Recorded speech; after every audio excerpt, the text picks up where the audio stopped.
Olá, meus queridos, a graça e a paz do Senhor. No último vídeo nós estávamos falando um pouco sobre a morte de Cristo e hoje falaremos sobre a ressurreição. Hoje, como dia de domingo, supostamente seria o dia em que Jesus haveria de ressuscitar, mas obviamente não sabemos qual a data ao certo vai definir esse tempo entre a morte e a ressurreição de Cristo. Mas a única certeza que temos é que de fato ele veio a este mundo, ele morreu e ele ressuscitou.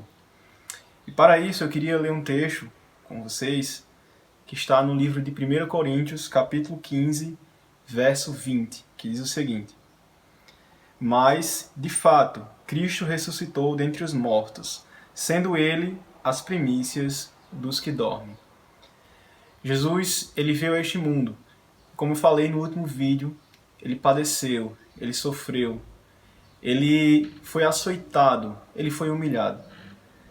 Mas Jesus, ele morre naquele momento em que todos os que o perseguiam haviam, de certo modo, consumado a sua perseguição na morte de Cristo. Mas o propósito de Cristo e o plano de Cristo não se dá unicamente na morte dele, e sim na sua ressurreição. A morte sem ressurreição não nos traria vida eterna, e sim condenação. Se Cristo tivesse ficado preso na morte dele, nós não teríamos livre acesso ao Deus Pai. E é graças à sua ressurreição que nós poderemos contemplar a vida eterna. O túmulo do Senhor está vazio. Se olharmos para outros líderes religiosos, ou qualquer ser humano comum que viveu nessa terra, todos eles estarão lá. Todos eles estarão mortos e enterrados. Mas Cristo, ele morreu e ressuscitou. Ele é o primogênito dentre todos os mortos. Ele é aquele que venceu a morte. Ele é aquele que roubou o aguilhão da morte. E depois da ressurreição de Cristo, Cristo traz uma percepção de uma propagação do Evangelho. E é aí onde nasce a igreja.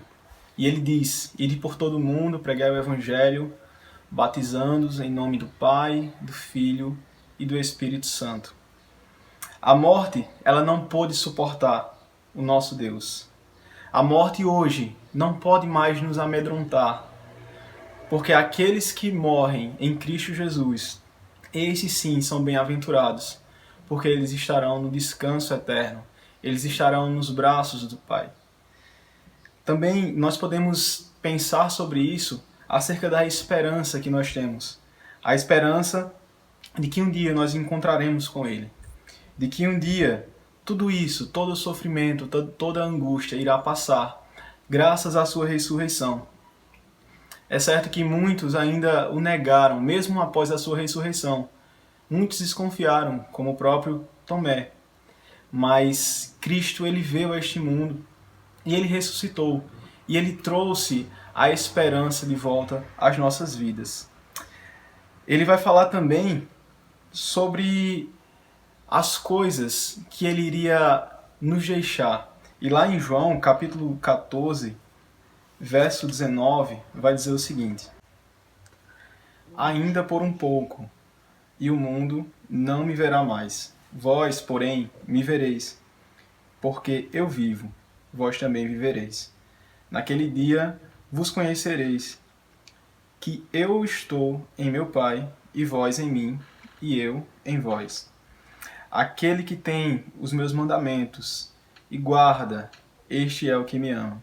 E aquele que me ama será amado do meu Pai, e eu também o amarei e me manifestarei a ele.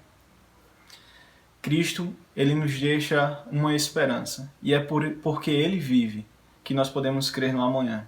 É porque ele ressuscitou, é porque ele ressurgiu dentre os mortos que nós temos a esperança da salvação. Então que nesse dia você possa refletir sobre isso e compreender de que esse Cristo que veio a este mundo, ele morreu, isso é um fato, mas ele também ressuscitou. E isso é uma verdade maior ainda. O Senhor, ele está conosco, o Senhor, ele nos guia, o Senhor nos direciona.